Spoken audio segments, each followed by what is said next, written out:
Today's episode, Wealthcare 101, how to treat money like your health.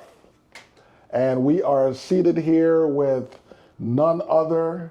We're joined by one of my fellow classmates from Howard University, Martin Smith. Martin is a CRPC, right? He's a financial advisor. That means a chartered retirement planning counselor. He specializes in helping individuals prepare for and manage retirement. He's also an accredited investment fiduciary analyst. All of this means the guy's a great financial advisor, you guys. He's the founder and president of Wealthcare Financial Group and HBCU Legacy. What else can I say about Martin? Wealthcare Financial was conceived to deliver holistic financial and retirement planning solutions, offering comprehensive investment management and counseling services. Martin is a financial educator for the NBA, the California National Guard, and like I stated before, he's a Bison, a graduate of Howard University, where he got a bachelor's. He also holds a master's in commercial real estate finance from Georgetown University. So Martin goes between Atlanta Metro and DC. Martin has been married for 26 years with 7 kids. 32 going on. Oh, it's 32. Almost 32. Okay, so I'm subtracting what? Like, man, I shorted the man 6 years. Let me give him a chance to speak for himself then. What else did I miss? 7 children, going on 32 years. But no, I'm just honored to be here, man. It's a blessing. It's a full circle moment because you and I met, I believe it was 1990, in the School of Business. Yes. When Magic Johnson was presenting with Earl Graves. Yes. And it was just the buzz in the air and everyone's excitement. Magic and Earl Graves acquiring the bottling plant for I think Pepsi. Uh-huh. And I looked over, and you just have this smile on your face, and I'm like, "Who's that brother?" And that was the beginning, man. And this is a blessing. And then it's interesting because I was telling when we came up, I was at the time working for A.G. Edwards, like 11 years later. Yes. And in St. Louis, speaking at A.G. Edwards to the new crop of brokers. And we're just coming in. My wife and I, we drive everywhere, so we're driving across to St. Louis from Maryland. And I see a tour bus, and being a former musician in a band, I'm always fascinated by, tour buses and bands and all that. Right. And in comes these musicians, these artists, and then here comes Daren Hall. I'm like, Darren?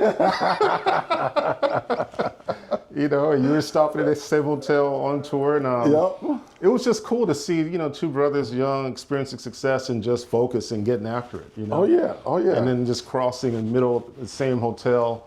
Yes. St. Louis, and then here we are today, both living in Georgia. So, and and that's what it's about.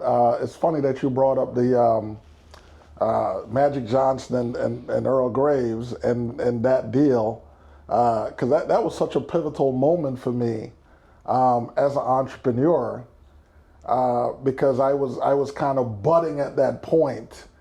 But that's the magic of Howard, to kind of see that up close and so personal. That was such an inspiration, along with all the resources that were at Howard, like the Small Business Development Center. Absolutely. I remember Nancy Flake was running that at the time. And it just kind of put a lot of wind under my sails, I would say. And just came away with a great foundation there. So that's good. So Martin, thanks for joining us. Thank you. For Wealthcare 101. We're going to kind of get into what's the story behind wealthcare management and the healthcare analogy that you use, that you came up with Wealthcare as a company name. When I originally started, it's interesting. When I started out when I finished Howard, I was working for a smaller financial services firm doing what I call repairing or replacing predatory life insurance throughout Washington, D.C. Because a lot of families are buying insurance, and you have a mother, single parent with like 2 or 3 kids, paying $300 or $400 a month for like $1,000 to $10,000 of face amount. And they thought that was a savings. And I'm like, that's not a savings plan, you know? And how in the world are you paying $300 or $400 a month for $1,000 to $10,000? What's that going to do for your children? Right. And so I would replace that with 20 and 30-year term insurance for half the price, and then I would help them set up savings accounts and then IRA accounts. And so for many families throughout Northeast and Southeast DC, I was their first introduction, in some cases to a bank savings account, and in many cases to Wall Street, getting them to invest and teaching them how money compounds and grows. So I did that for 5 years, part-time. And I was in law school, actually. I was, my whole Howard undergrad trajectory was headed towards law school to get into politics. Worked on Capitol Hill, made a ton of connections, and I was in law school. I would go from being in law school from like 8 to 12 to then working for this big law firm called Hogan and Hartson at the time. Now it's Hogan Lovells. And then after that, I would go and replace that predatory life insurance. And then I would come home and do my studies. So I was just killing myself. Right. I remember you were a hard worker in school. And so here I am thinking, you know, just how meaningful the work was that I was doing for these families, and in addressing and redressing the financial illiteracy issue throughout Washington. And after my stint on Capitol Hill and working for the big law firm, I just said, you know, I don't want to do this. I'm really excited about helping these families. And I wasn't making much money at all, like, you know, get a couple $100s, right? Right. But I would just be dreaming about the next case, the next family. And so I decided, you know what, when I finish law school, I'm going to do this. And I said, well, wait, why am I going to get onto all this debt? Why not just do this now? And Right. so I was in my civil procedure class, which is my favorite class in law school. I said, you know what, I'm leaving. I'm going to go do this financial thing. And that was a frightening move after 4 years of undergrad and all that to get in. Right. And so I got up and I left and didn't look back. And that kicked off my career in financial services. And so I went to A.G. Edwards and Sons, St. Louis-based firm, which is now Wells Fargo, and did really well, became assistant manager, grew the book of business, making $300 a day cold calls, built a $17 million book of business from cold calling only. And then went to Merrill Lynch, hated Merrill Lynch. They later got sued for race discrimination, $160 million lawsuit. Oh, they were wow. doing some crazy stuff. So it came back full circle. And then after a brief stint at Merrill, I said, I'm going to launch my own firm. And so I launched my own business, and with the same method that I had just as far as education, but now to scale it up. And I used an independent broker-dealer at the time called Raymond James Financial. Okay. Recruited some other individuals to the practice. And then just fits and starts, because I didn't have what I provide now to a lot of younger advisors, which is mentoring of how to grow a practice and how to leave properly one firm and bring your book of business and scale it and all that stuff. I mean, I learned on the job, right? Reinventing the wheel. And so eventually I later changed the business name. Originally it was Kingdom Trust Capital Management. And then I changed it to Wealthcare. Wealthcare was because I was just thinking about what I mean to my clients and what they mean to me and the work I do. And I said, okay, I'm in wealth management, so I like that name, wealth. And then I said, well, what one word will my clients use to describe me that I think, if I'm being objective, as objective I can be? And I said, they will say I care about them, because I do. Right. And I said, okay, Wealthcare. And then I wanted to build a group and a team, and so financial group. And that's how it started. And so today we have 6 advisors, 3 in Maryland, 1 in New York, 1 in Houston, Texas, 1 here. And we're bringing on another individual soon in Alexandria, Virginia, it looks like. And a former NFL guy out of, former New York Giants football player we're talking to who wants to join the practice. So we're just growing slowly. Right. And that's what we do. Okay. Man, that sounds like a great story. Now, tell me a little bit about, what brought you to that second degree at Georgetown? How does that fit into the whole scheme, the commercial real estate finance? So before I got into this business and before I started law school, I was, so I met my wife, who you met out there. She was a realtor at the time. She was 19 and just focused. And I was always intrigued by real estate. And so the way we met was at Uno's over near Howard Law School. And I said to her, I went to go get a pizza and she was working behind the counter, and I said, look, I want to learn real estate. How about I be your assistant? You could teach me. I'll just volunteer, and it was purely just wanting to That's a learn the smooth business. pickup line, man.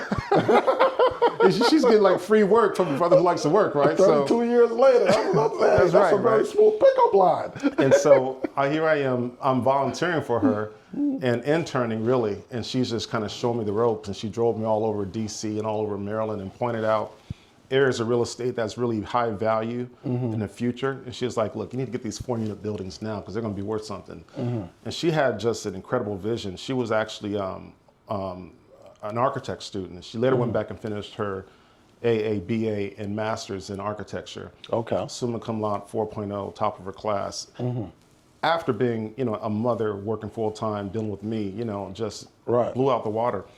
And so I got my real estate license early on in DC, but I really didn't understand the market. And I was like, real estate or law. And so fast forward, as an advisor, I started, meeting these developers, and developers tend to keep all their chips, all the money in cash.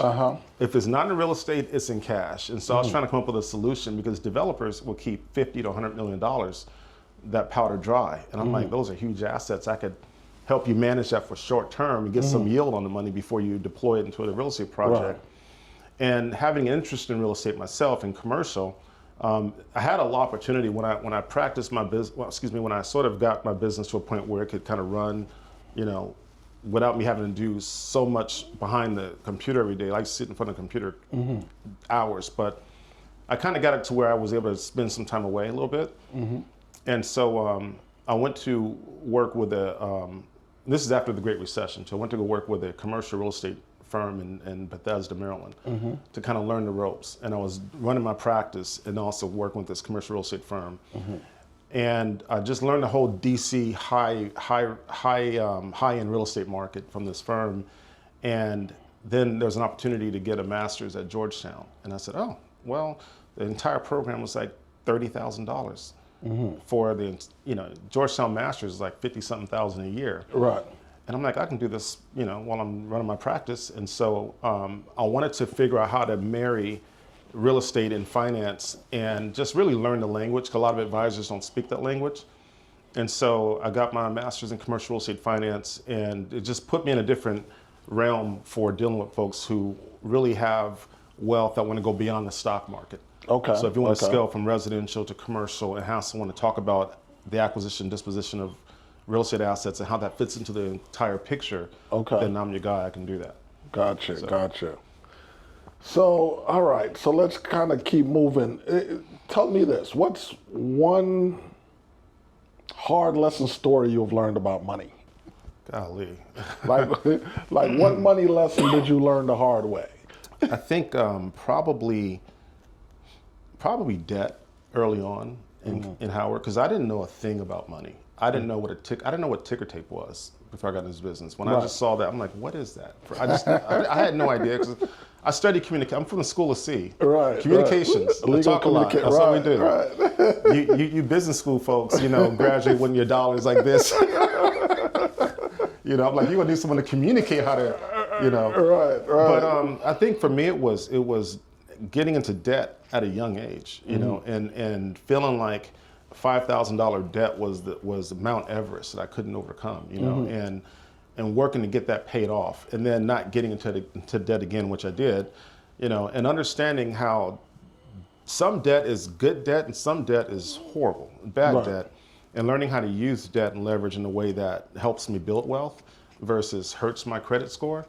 I think that was probably the biggest lesson, because I missed out on some real estate opportunities that I clearly could afford financially, had the money for, had the income for, had the savings for, but when I had to deal with the debt issues. Debt to income ratio. Yeah, and I'm like, crap, I've seen some gems go, pass by. Yeah. So early on, that was, I think, the challenge. And so I'm like, it will never happen again.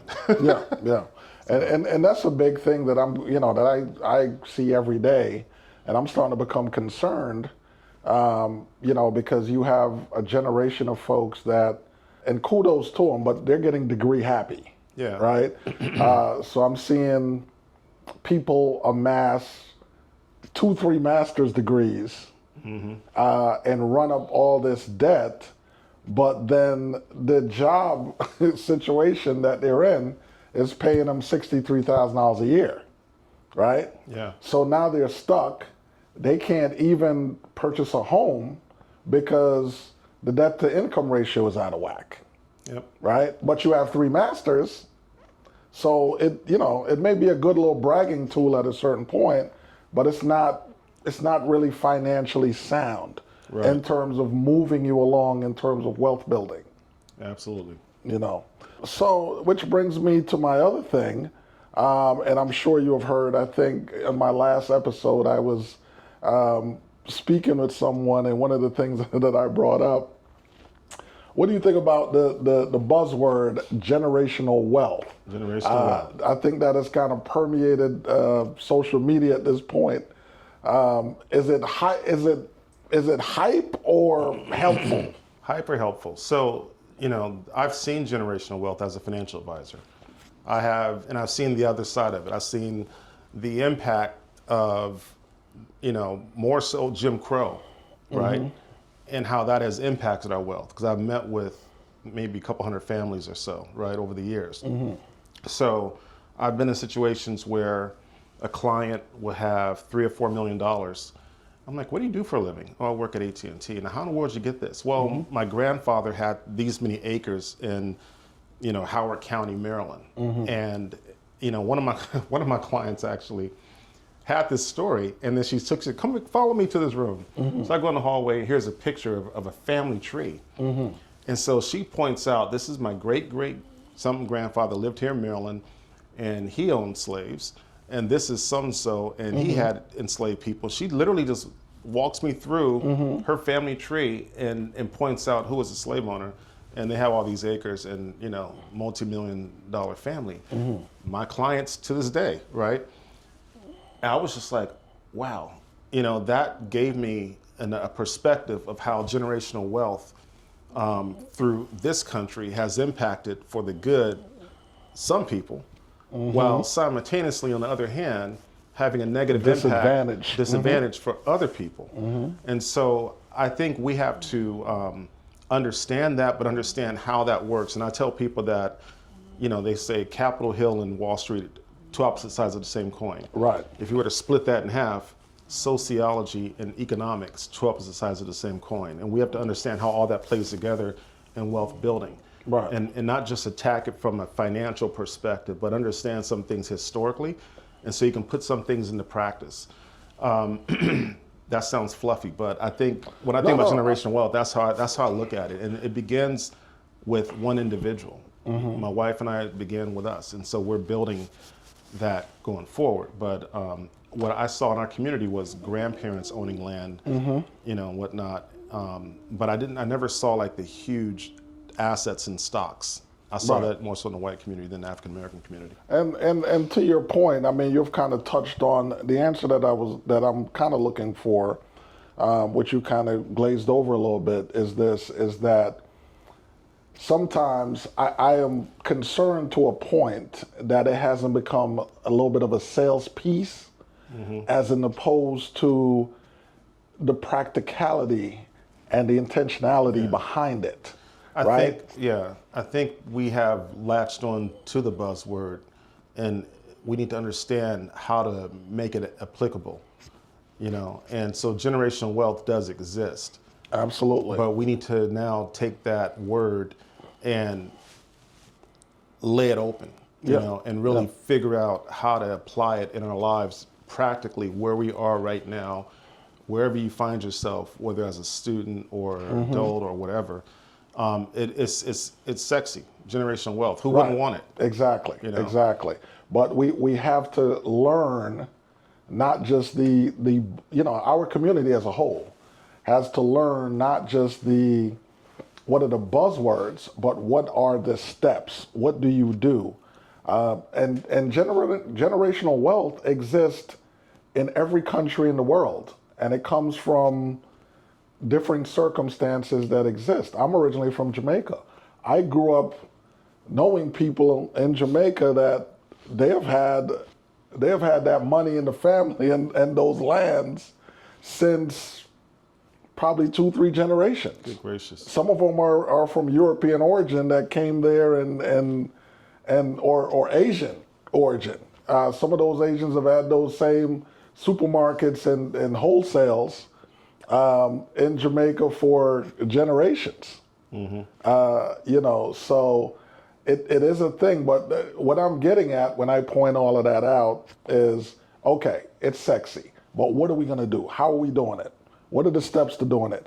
And in my last episode, one basic thing that we were talking about, which is a simple basic tool, is insurance. And we're still behind in our community of even just understanding insurance, how it works, which policies to get, which are applicable, right? Like you said, you started your career in a situation saving people from predatory life insurance.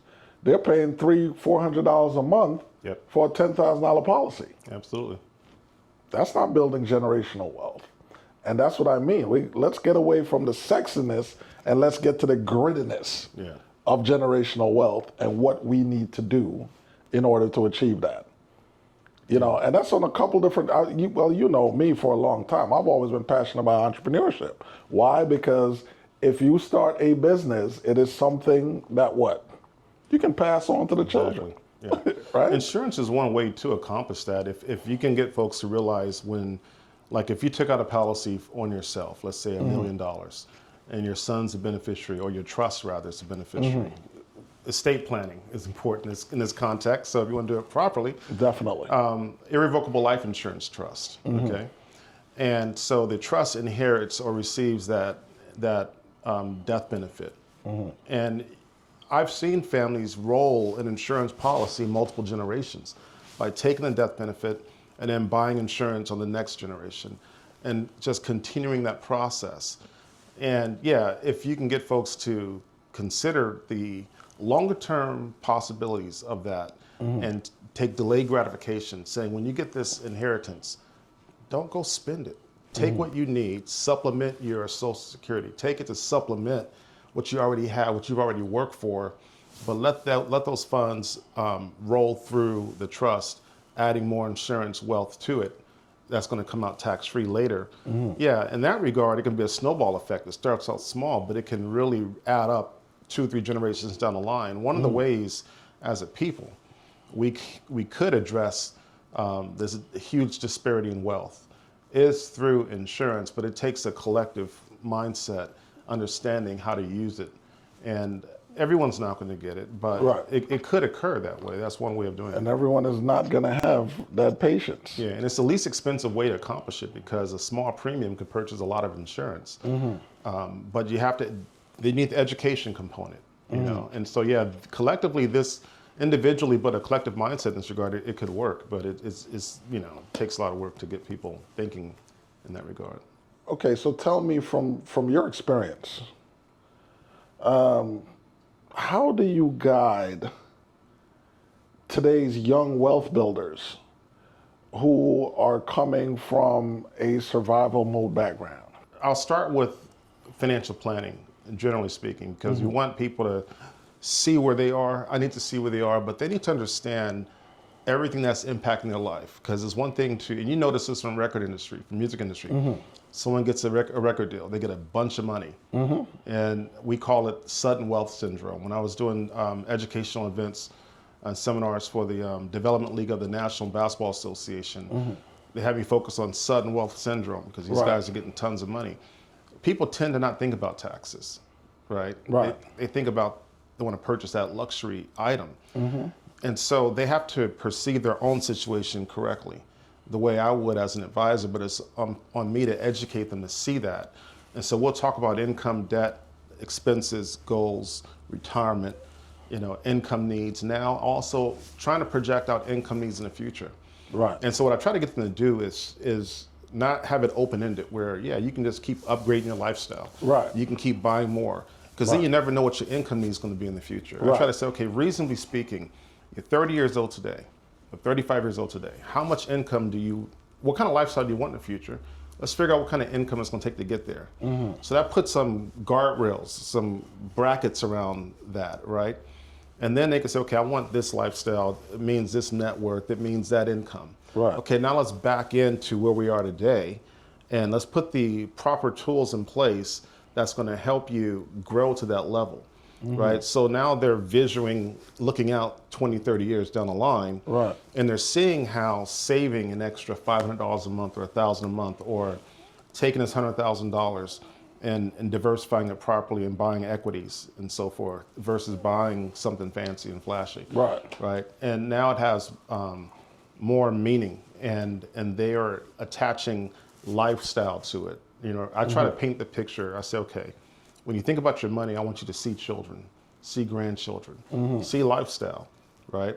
Not just this big pot of cash, because now we can really make it living in a sense, and then we could talk about planning in the proper context, and you visualize it correctly. Okay. Yeah, that sudden wealth syndrome, man, is of course I've been through it. It's kind of hard to tell people once they come into that large sum of money. It's us all. You know, what did Kanye say? Kanye West once said, he said he knew it was wrong to go out and get that chain, but he couldn't help himself. He had to go to Jacob. Oh, Jacob the jeweler. Yeah, so it's crazy. Okay, so one of the things, what are the biggest overlooked tools or strategies that people can start with and just kind of getting themselves right? I think the biggest overlooked tools and strategies is probably beginning. I think that's an easy question and a hard question to answer. Because everyone's so different. I see so many different folks apply it differently. Probably, I would say knowing and understanding how to pair the right, what we call in our industry, asset classes, the right stocks, if you will. Right. And you've got to do that in light of where we are in the economy and where the economy is heading. We know stocks exist. You can throw a dart and hit any stock, right? But owning the right mix of assets in a portfolio is what can make a difference in whether your portfolio has the same down capture or decline rate and decline percentage as like the S&P Dow and NASDAQ versus half that when the S&P Dow and NASDAQ is down, and on the flip side as well. And so it's one thing just to own a stock. Like a lot of people come to me and say, well, what about crypto? I get the crypto question more than anything now. Right. Should I buy crypto? Right. And I take a long sigh because here's the thing, you know, if you buy Coca-Cola, they have one of the highest dividends out there. Bellwether company, they make a product everyone's familiar with in just about every country on the planet. And they have a pretty high consistent dividend. They've raised their dividend consistently for many years. So they make something, right? It's like owning a house and having tenants. They're paying the rent, right? Crypto, despite the fact that we've seen crypto go up, it doesn't make anything, right? Now, if you take a meme coin situation and you can back it by real estate, which I've seen people do. I've seen NBA players back a meme coin crypto by their own contract. They say, okay, you're investing in my contract. Well, who wouldn't want to invest in LeBron James's contract through a meme coin? Well, he's gonna get all these endorsement deals. That's different. Right. But if it's just XYZ crypto and is making some great technology, but you know, it's supported by the next dollar coming behind you. So it relies on someone behind you to buy it, to Like a push the hype value. situation. Very much so. And so what you need in crypto is, if anything, you need institutional sponsorship, which is what Bitcoin has. Bitcoin is widely owned, but you have large institutions buying it. But guess what? It still doesn't make anything. Right. It doesn't have a dividend. So it just it relies on the next bigger, larger dollar behind the last person to keep the price going up. Right. Right? If Coca-Cola's stock drops, they're still making Coca-Cola, right? Right. They're still having earnings. Right. You see what I'm saying? So there's a difference. And I look for assets that either produce something that we use or someone can use, or generate earnings as well.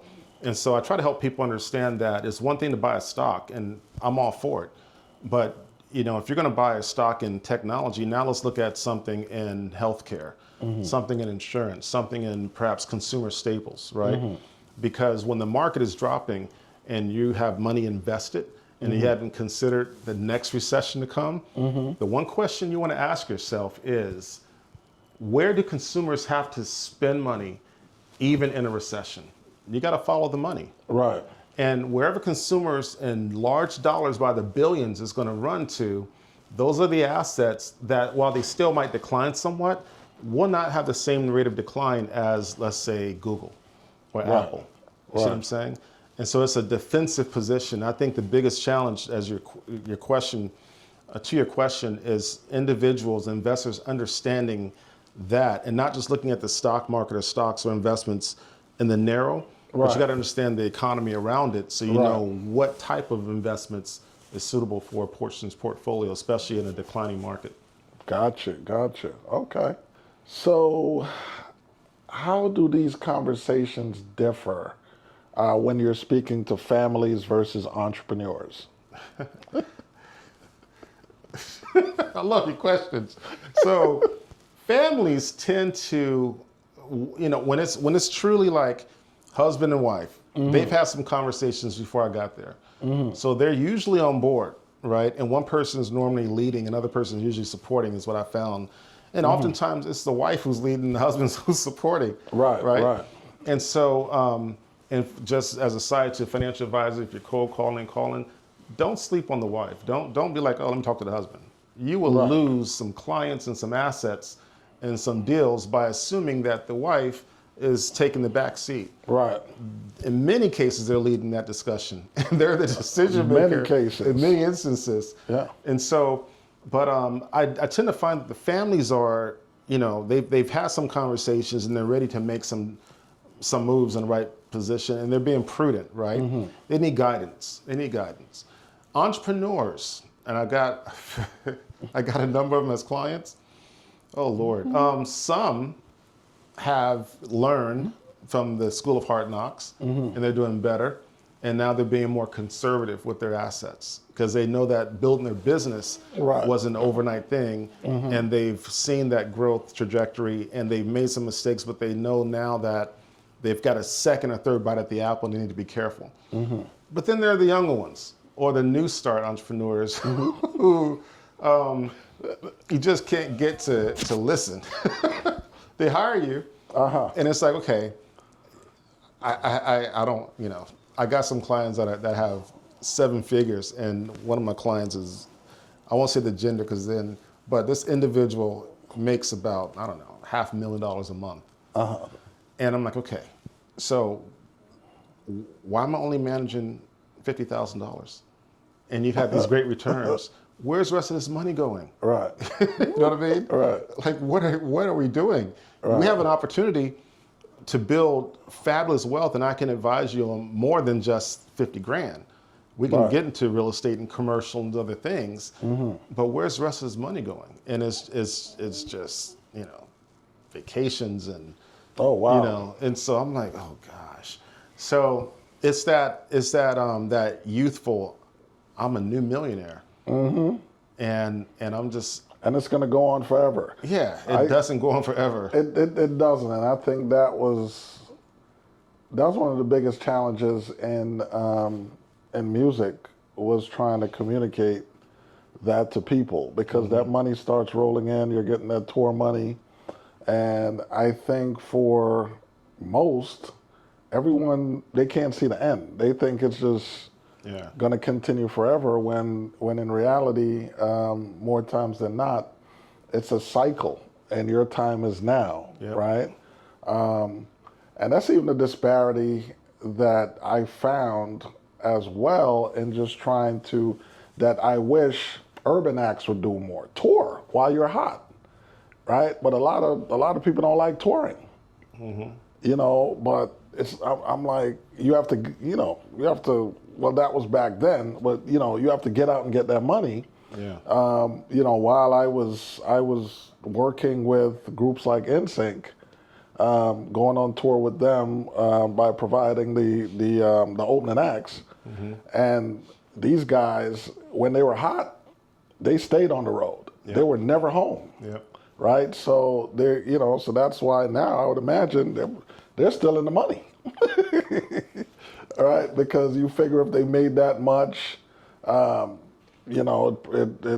probably, I'm assuming that traditionally they do a better job of handling the finances. So they're probably still in the money. So you said something interesting the other day that caught my eye on social media. You said, you stated, and I didn't want to misquote, so I kind of brought it. You said too many families treat money like a secret, especially when it comes to talking to your kids, but silence doesn't protect them and leaves them unprepared. Can you expound on that a bit? And I think maybe this is cultural because I've seen it in our community, unfortunately, and it must go back to some trauma from the past, I assume. And versus my non-African American clients, I've seen this play out. So, oftentimes parents in the Black community, I've seen at least, and do not communicate effectively where things are and what they have, right? So children, in the worst of times, unfortunately, like maybe a death of a parent or something, they don't know where the documents are. They don't know where the will is, if there's a will. They don't know if it's a will in a trust or just a will. Right. Don't know what insurance policies are. And now this says it in every case, but I've seen it a lot. Right. And then also when the parent is not sick, I've talked to parents and say, okay, maybe at what point are we going to bring the children into some part of this discussion? Now, you're not talking about 6, 7, 8-year-old children. You're talking about 13, 14, 15, right? And so to give them some context as to where the family is and some assurance about the health of the family financially, but also just sort of where we are as a family. And I've been told by numerous parents, no, we don't want them to know, we don't tell them what we have. It's not, it's like, why not? Right. And I've seen this on the other side where in a few cases there's been family meetings. Right. Now, I will say, to our credit, thank God, I've seen some African-American families do the family meetings as well and do it right and bring the children in. But I've seen it also on non-African-American families where there's some discussion.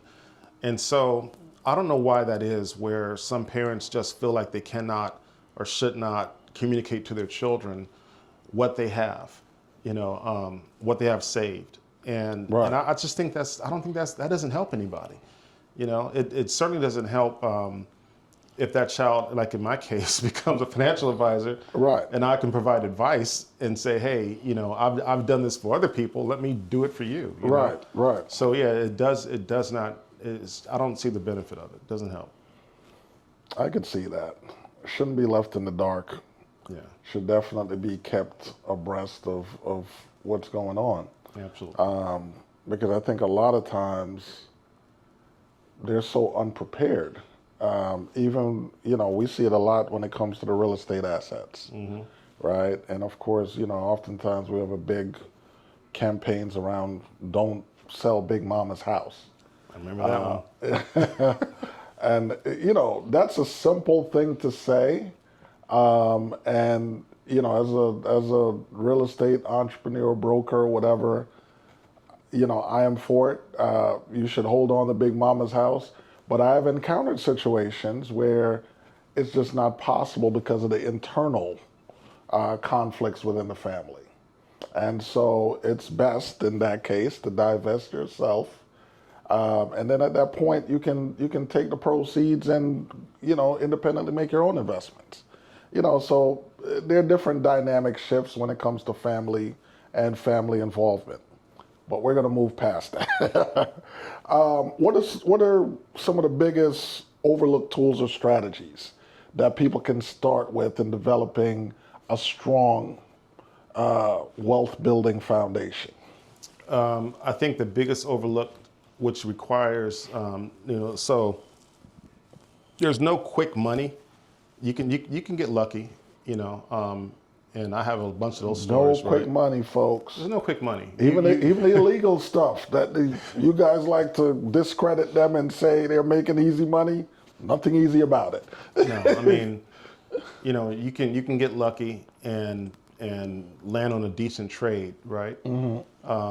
But oftentimes people who don't want to put the time in to study, they're going to lose money faster because they just didn't study enough, right? And I see this with whether it's a person who's been in a 401k and has got a couple $100,000, but still don't understand why their portfolio is dropping like the stone when the S&P down, NASDAQ is down, and vice versa. So I think the first overlooked tool is just go to the library and get a book.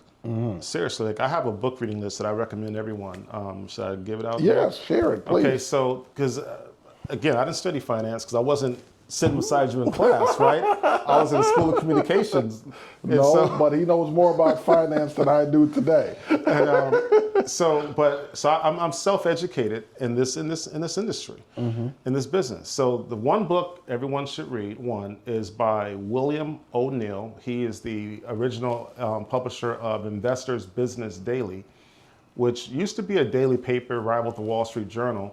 His book is entitled How to Make Money in Stocks. Incredible book. If you read that book, you will probably know more about security selection or stock picking and evaluating stocks than most financial advisors, because most folks don't read that book. It teaches you a lot. And also it teaches you how to use the paper. Now, since the internet, the paper is now online. Now it comes out in certain markets on a Saturday. I loved when it was a daily. Because I had, I literally saved every paper of Investors Business Daily for a whole year. My wife was like, she was so upset. And in the closet, I had a stack of papers like this. Right. Because I was teaching myself, I literally had a stack like this in the closet. And what happened, I started to see trends, and I would go through and find the paper and be like, wait a minute. And I would look at them side by side. That's how I learned, from reading the Investors Business Daily and also watching CNBC. So that book is important because it teaches you security selection, teaches you the process of evaluating a stock in layman's terms, and teaches you how to use the paper or the online version, which is investors, plural with an S.com. Second book I would say is Learn to Earn by Peter Lynch, famed money manager. Also One Up on Wall Street by Peter Lynch. And lastly, one of my favorite is sort of a highly regarded book by Benjamin Graham, who I believe was Warren Buffett's mentor, and it's called The Intelligent Investor. Yep, familiar with that one. About value investing. And I am a value investing advisor. And so those 4 books, you read those books, I'll be surprised if you don't make money in the stock market investing. I'll be surprised that you just, money isn't your thing. Because you read those books and you start applying that information, you're going to know what to look for. You're going to make money in the market, I believe. And it's worked for me. And those are my 4 go-to for people that need to understand how this works. Awesome. Now, certainly, we're in America. To me, there's no money conversation that can take place without the discussion of how does one approach debt strategically. Okay. So the first thing is understanding good debt versus bad debt. But if you don't manage all debt properly, it's still debt and it can be devastating and bad. So credit cards, let's start there. Okay. No more than 3 credit cards is my rule. I have more than 3. But I have over a dozen. keep the limit at 30% or less. Try to pay it off in the month, but if you have to run up a balance, if you have a credit limit of $1,000, try not to go beyond $300. because your credit score drops when you go over 30%. And you just see that on the Experian app or those apps. So you want to keep your limit 30% or less. You have to have a mix. Your credit mix matters. So they're going to want to see like a car note, credit card, maybe. And I'm not saying go out and get a personal loan, but credit mix does matter in building your credit score. And so like I had several years ago, 2021, credit cards, car note, and I bought an RV. So I had a RV loan. And I had a decent month in the business. I said, I'm paying everything off. I was getting out of debt, paying everything off. We just bought our house here in Georgia about 2 years before. So I'm like, I'm getting debt free.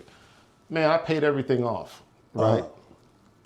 Why did my credit score drop like 45 points? Yep. Like, I'm doing the prudent thing. Yep. And my score just plummeted. Yep. I'm like, what in the world? I had an experience of someone that was relocating from New York several years ago, and she was already pre-approved, and we were out trying to find her a home, and wrote the contract. Everything was gravy. Her loan officer called me and said, we don't have a deal. I said, what do you mean? She has perfect score, blah, blah, blah, blah.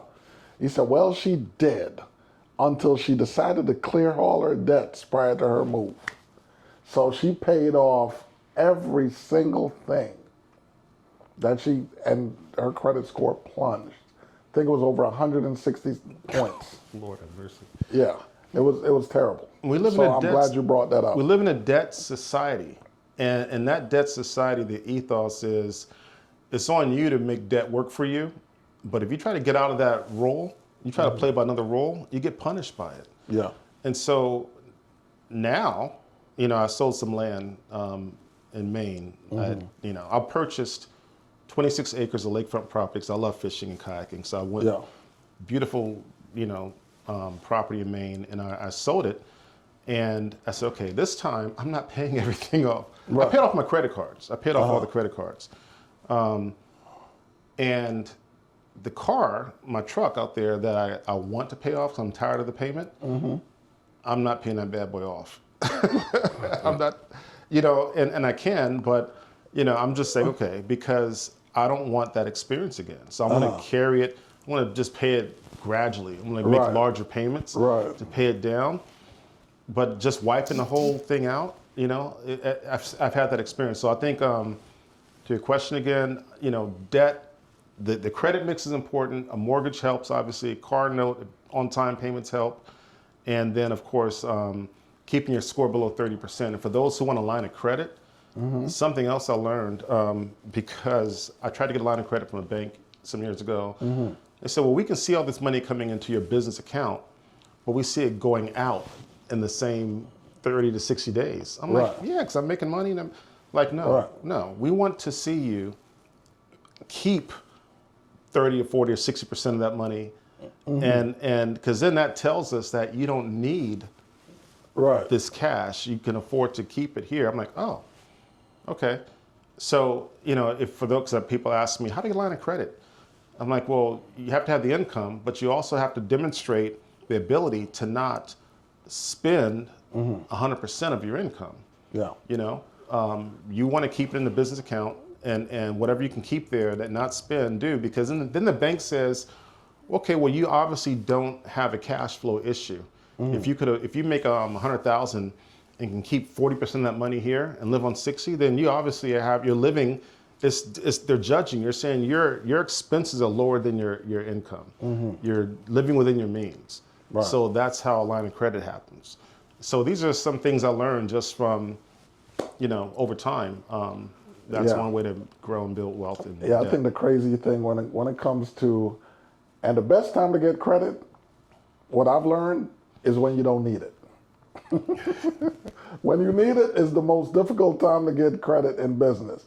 So get all the credit when you don't need it. When you don't need it, everyone throws the money at you. And I guess it just ties into what you're saying. They're looking at those accounts are sitting there fat. It proves you don't really need it. Right. So they're much rather lend to people that don't need Yep. than those in need. Those in real need of credit never get credit. Because they may not pay it back. Right. Because it's higher risk. It's higher risk. All right. So we're kind of winding down. What are three accounts that everyone should set up today? Everyone, if you qualify for a Roth, set up a Roth. If you don't qualify for a Roth, but if you're 401k at your employer, and most 401ks today do have a Roth option. So you have the pre-tax, which means that your money goes in pre-tax. If you make $100,000 and you put in, let's say 30,000, in my case I'm 56, so I can put in 31,000, then it's as though you really made 69, right? Because that's pre-tax. But the Roth is not pre-tax. But here's the deal. If you don't qualify for an individual Roth, if your employer offers a Roth option in your 401k, then I would highly consider that as for a portion of your 401k investing, if not all of it, because when you retire, that money is going to come out tax-free. Unlike the pre-tax money, it's going to come out taxable. And I've done some calculations that showed that if a person retires at 60 and starts taking income at 60 and live to 90, the tax effect on 30 years of distributions almost equals half the value of their entire retirement savings. So the younger you are, tax preferably like a Roth IRA, Roth 401k. Second, if you're self-employed, and a lot of people that start their business, they may go into the same industry, but launching their own firm, like I did. Yeah. So consider the individual K, also known as a solo K. It's a 401k for self-employed individuals, and you can contribute the full $23,500 if you're 50 and younger. If you're under 50, if you're over 50, you get a $7,000 catch-up. Actually, it's $31,000 total if you're 50 and older. And then, so you can make that contribution in the current tax year we're in. You have until December 31st. This is great for realtors, by the way. Yeah, that's what I'm picking up on that. And so, here's the cool part. Your business can make a profit share contribution to that same account on your behalf. Your business has until tax filing deadline of the following year. So if you file by April 15th or July 15th or October 15th, it's tax filing deadline plus extension if you use that. Your business can contribute 25% of that business gross, right, as a profit share contribution to your solo K account. So you have your personal contribution up until December 31st to make. If you're 50 and older, 31,000, younger, $7,000 less. Your business can do 25% in the following year. So it gives you a look back, because you can say, okay, well, I made this much. Right. Gee, I don't want to pay all those taxes in business. Right. So now I want to contribute up to 25% of this gross business income to that plan. Some companies have profit sharing in the 401k. It's like a dividend, which is really all it is. Right. A lot of companies don't. The individual K does, and you can borrow from 50% or $50,000, the lesser of the two, and you pay yourself back within a 5 to 7 year time frame. They're not policed usually by a record keeper, so it's on your own honor, right? So pay yourself back so you don't get audited and get screwed up. But it's on your own honor because they're not reported to the IRS if you borrow the money and don't pay it back. But you should. You didn't hear from me that you shouldn't. So is that a minimum contribution of 25% of gross? Maximum. The business can make up to 25% of gross. Gotcha. And it's great for realtors, because realtors, you might have like a mediocre first 6 months and then blow the next 6 months out the water, right? And then like, golly, I made a lot of money, I'm gonna pay a lot of taxes though. Right. And you make your, in our case, $31,000 personal contribution, and you got another $500,000, you're like, dang it, I'm gonna give this to IRS. Right. So then you go back and say, okay, have your tax person say, okay, they're gonna say take 25% and make that profit share for the previous tax year to impact your tax liability for your retirement. Great plan. For self-employed. And I think the last account, so we have the 401k in your job traditionally, or the Roth IRA if you qualify. We have the individual K, if you're self-employed. By the way, you cannot have W-2 employees with the individual K, okay? You can have W-2 earnings, but you have to be self-employed with one person that's like 1099 or yourself. And then I think the last account is, I would say, you know, can I have 2 accounts? Set up a brokerage account. Sure. Please set up a brokerage account and learn about investing. If you do not have life insurance, and if someone relies on your income and you're in good health, please, by all means, look at, I would say like IUL, Index Universal Life is not bad, it's pretty good. Or term, which converts into that after a number of years. So you can say, okay, well, term is less expensive, IUL is more, I can't afford this, but maybe I can afford it later. So get term, Right. then you can convert it to that later. Because if you go through health challenges, like I've been through a few, you get older, trying to get insurance is nearly impossible or much more costly. So I would say if you're younger and healthier, get a lot, 7 figures if you can afford it. If you can do the IUL where you can save, you can maximize the savings, the money comes out tax-free, do that as well. It could be another source, another way to buy real estate. Right. Because that money you borrow your own money, no taxes. You borrow your own money from that IUL. Yeah. All right, that sounded solid. All right, so we're getting to the finish line. What does long-term wealth look like to you? Long-term wealth to me looks like it's definitely diverse assets. It is enduring. So real estate is one. My grandfather, when he migrated in the Great Migration as a pioneer from Oklahoma to San Francisco and then to Menlo Park, he bought a house 2 blocks from Facebook that is still in our family. Right, so I could go out in the middle of the street and see Facebook right down there. Right. He also bought property in the Mojave Desert, but they were supposed to build a military base, you know, out there. Right. So he was like, "Oh, they're building a military base out here. I'm going to buy land." Right. And so he went out there and bought, you know, like some acres of property. Well, that was smart, though. You know, now they never built a military base, but we still own the property. It's called speculation. Yeah. And sometimes it goes good. When it goes good, it's great. When it doesn't, you know, it's still worth something, but still worth something. It's out there. But you know what I found out? That area where he bought the property, that had the largest deposits of gold in California, more so than the Sutter's Mill area. Because I'm from California. Right. More so than where the whole gold rush happened. It has larger deposits and more gold mines. I'm like, well, maybe we need to do some drilling for it. See if we got some. See what you got out there. Some gold. But I think, so real estate definitely is one. Having, you know, an estate plan is important. And it's part of the process of thinking about the next generation beyond. It'll cost about $2,500 to $3,000 to do a trust. I tell people to do it before you become really wealthy.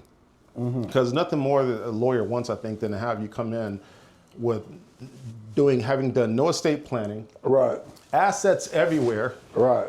And it's like, okay, I'll do your estate plan for you. All right. Right. They're looking at that billing. Yeah. Versus if you start when you don't have a lot, maybe you got a house and, you know, whatever. Right. So all they're going to do in the future is title other assets to the trust they created years before.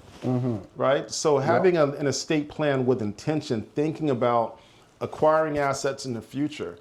Now you have the plan in place. So now you're going to just acquire and a title to the trust. Right. And so that, I think, is enduring. That's long-term wealth, because the decisions you're making going forward, you're thinking about how to keep growing the value of this, and then who are the beneficiaries of it, your children and your grandchildren, right? So that's enduring wealth. Worth magazine, nice, thick, beautiful magazine, and it has a bunch of high net worth advertisements in it. I believe their first edition, if I'm not mistaken, it was entitled The 100-Year Plan. And I'm like, it just caught my eye on the magazine rack, and I bought it. And it talked about how the wealthiest families think 100 years into the future. And that's a mindset that I think we need to adopt. We need to think about the next 100 years. Not just, you know, I mean, also, what's the health of this nation going to be like politically? Who knows, right? We got to think. And I'm glad that you and I have friends that are demonstrating this by buying real estate overseas. Oh, yes. And we have some expat friends that I've been, watching on LinkedIn and Facebook and communicating with, because it's inspiring me to say, you know what, it's not just about buying assets here.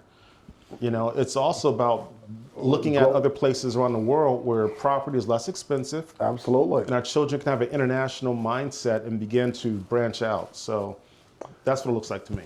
And by the way, those of you that know me, I do handle transactions internationally. Really? In case you were wondering. Uh-oh. I didn't know that. Yes. We got to talk.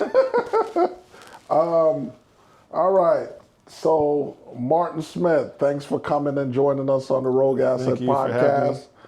Podcast. Where can our listeners connect with you or access your resources? So you can find us at WCFin, F-I-N, WCFinGroup.com, or you can call me at 770-683-3608. My email address is msmith@WCFingroup.com. Give me a shout. Happy to help. Education is a big part of what we do. And want to really just see people build and grow. And if we could be a part of that success story, we'd love to do so. And he's going to be back. I'm going to have him back for more conversations. I think it's important, to our community, especially with what's going on in our economy right now. We have to be very proactive in terms of our thinking, our strategies, and certainly executing on all of the above. So Martin, man, thanks for coming once again. It's been a pleasure, my brother. Pleasure is all mine. Absolutely. Thanks for coming out. Thank you.